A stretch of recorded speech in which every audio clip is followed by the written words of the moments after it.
അസ്സലാമു അലൈക്കും വറഹ്മത്തുള്ളാഹി വബറകാതുഹു. പ്രിയമുള്ളവരെ, പുണ്യമാക്കപ്പെട്ട റമദാൻ മാസം നമ്മളിലേക്ക് കടന്നു വരികയാണ്.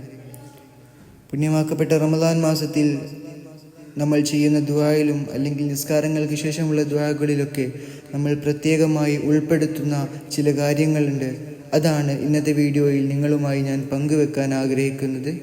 ഇൻഷാ അല്ലാഹ് നമ്മുടെ ദുആയിൽ നമ്മൾ ഉൾപ്പെടുത്തേണ്ടത് ഇങ്ങനെയാണ്: اللهم اجعل هذا الشهر العليم المبارك شاهدا لنا لا شاهدا علينا واجعله حجة لنا لا حجة علينا. اللهم اعتق رقابنا ورقاب آبائنا وأمهاتنا ومشايخنا وأساتذتنا من الديون والمظالم والنار.